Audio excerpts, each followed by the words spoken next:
Nous sommes fatigués des guerres, nous sommes fatigués d'être courageux, nous sommes fatigués de vaincre, nous sommes fatigués de défaire nos ennemis. Cette phrase terrible, c'est l'ancien Premier ministre Ehud Olmert qui l'a prononcée en juillet 2005, alors qu'il n'était encore que vice-premier ministre dans le gouvernement d'Ariel Sharon. Cette phrase est terrible car elle était le reflet de la lassitude et de la nonchalance qui s'étaient emparés des dirigeants israéliens dans ces années 2005 et 2006. Et cette phrase est terrible parce qu'elle explique à elle seule pourquoi la seconde guerre du Liban, dont nous commémorons ces jours-ci le 20e anniversaire, a été probablement la seule guerre qui n'a pas été assimilée à une véritable victoire d'Israël.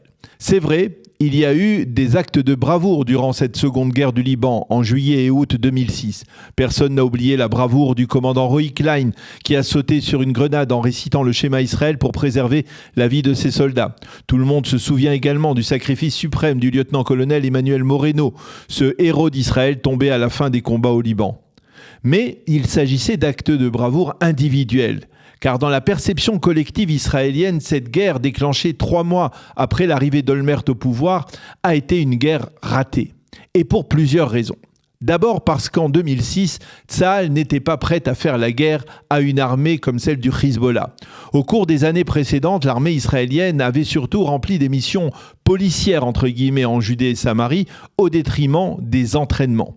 De plus, Tsahal avait consacré les années 2004 et 2005 à la planification de l'expulsion des habitants du Gush Katif.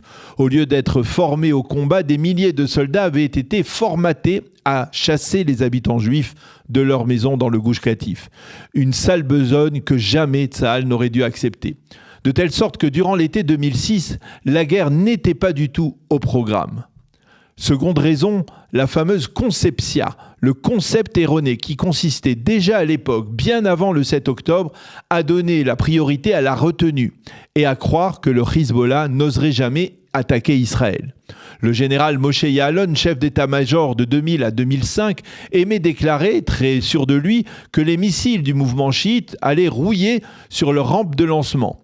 Son successeur, le général Dan Khaloutz, avait adhéré à cette politique de retenue.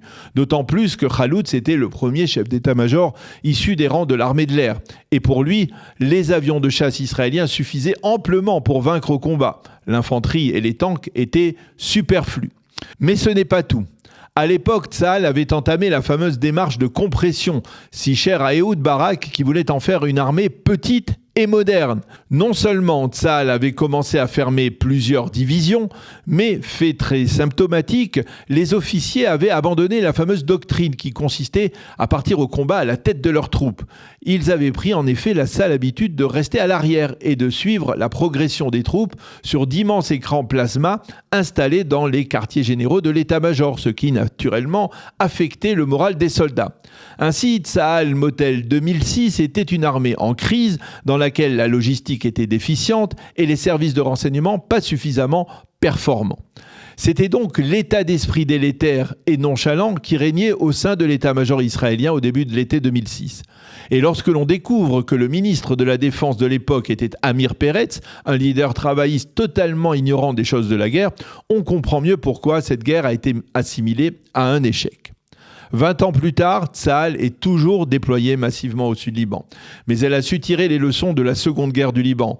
C'est vrai, le 7 octobre est encore passé par là.